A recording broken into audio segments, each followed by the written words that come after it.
seek unanimous consent to enter into the record of the House the document styled Unwelcome in Niger, the interim report from Congressman Matt Gaetz on the U.S. crisis in Niger.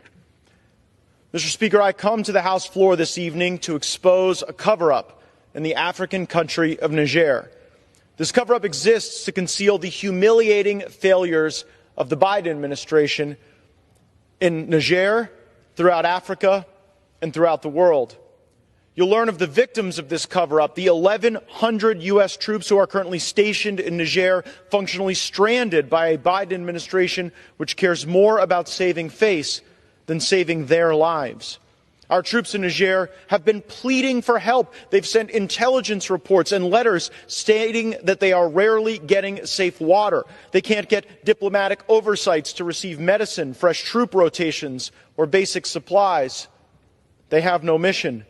And the local authorities are becoming increasingly hostile. The current government of Niger has called the U.S. presence in the country illegal.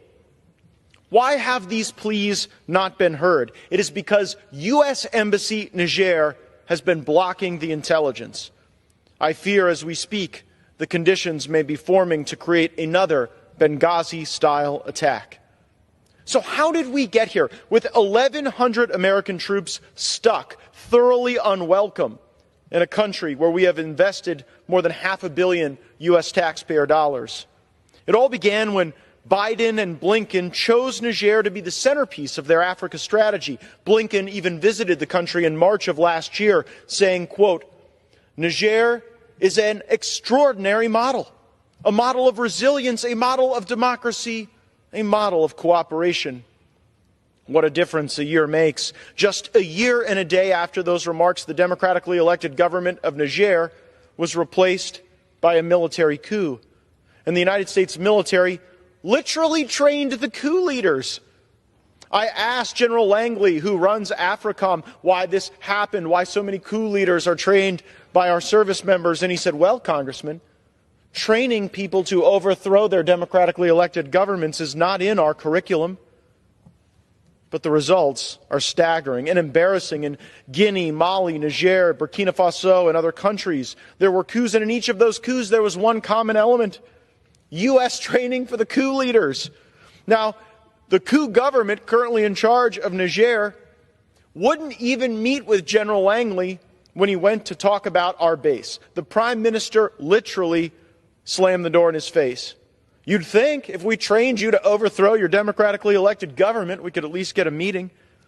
But instead of a burgeoning pro-U.S. sentiment, we now have the coup leaders we trained turning to Russia as their preferred security partner. So where does that leave our 1,100 troops, our Americans? I did not serve in the military. I represent a military community, and I hear that these senior enlisted service members at a U.S. installation abroad, they're a big deal. They're kind of like the mayor of the installation. And the senior enlisted service member at Air Base 101 in Niger wrote a letter to Congressman Dusty Johnson. Mr. Speaker, I seek unanimous consent to enter this letter into the record. Dear Congressman Johnson, I am writing to express my deep concern regarding the actions taken by U.S. Embassy Niger, particularly involving the Ambassador Kathleen A. Fitzgibbon. The recent events have raised serious questions about the conduct and decision-making of these officials, and I believe Congress must address these issues. As a service member deployed to Niger, Africa, I have noticed that the embassy intentionally suppressed intelligence information from the ground, forced collection elements to maintain the facade of a great country-to-country relationship. They failed to be transparent with U.S. service members deployed to the country. They gave a pretense that things are being worked and that it's above our level, all the while diplomatic overflight clearances for U.S. military aircraft were purposefully not being approved by the country's military government as a political bargaining chip to entice the U.S. government back to negotiate their withdrawal.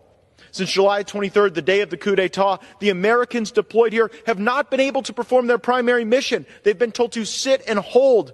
It's clear that the country of Niger does not want a permanent military presence in their country, and they have informed us that we need to leave. At this time, there are approximately 1,100 U.S. service members in the country who are essentially being held hostage from returning to their homes and to their families, while the State Department continues with failed diplomacy by not communicating with the country of Niger on what the withdrawal plan would look like. Additionally, the government of Niger is not processing visas for U.S. service members for entry into the country, which is especially concerning because the U.S. forces were scheduled to end a 6-month deployment early this month when relief forces arrived. The embassy failed to share any of this information with decision makers at any level of the Department of Defense regarding this, further complicating our ability to conduct the swap of personnel. These actions have deeply troubled me and many others in the community at home, as well as the service members deployed here with me and their families back in the States. Our diplomatic and defense representatives need to uphold the highest standards of professionalism and ethical conduct, especially in sensitive regions like Niger. The actions taken by the embassy officials not only reflect poorly on the United States, but also have potential implications for our bilateral relations with other partner nations and the safety of our personnel in this region. When I became aware of this letter, my office conducted a number of interviews which confirmed the claims made by the senior enlisted official, and he signed his name to that letter, which we have entered into the record.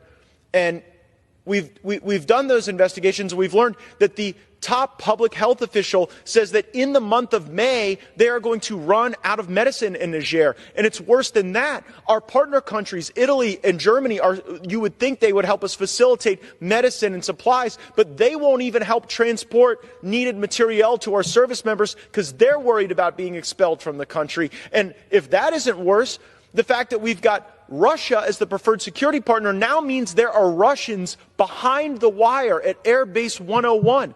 We have Russians on our base somewhere. That would never happen. But the only reason it's happening is because Blinken and Biden are humiliated that their plan failed, that they poured $500 million into this country where now we're being thrown out by the scruff of our neck. Well, Joe Biden and Tony Blinken's failures should not have to be visited on the 1,100 service members there who are there fighting for us, wanting to do patriotic duty, and are being held hostage, and they are being stranded. And I will fight for them, and I will fight against this administration that would use our service members as pawns because they can't get their act together. Just because Biden and Blinken can't say oops doesn't mean we should abandon our troops. Thank you, Mr. Speaker. I yield back to the gentleman from Utah, and I thank him for his indulgence in the time. Absolutely. Thank you to the gentleman from Florida and for sharing that information. It's part of the job that we need to be doing and what we can do to uncover and for a thorough analysis.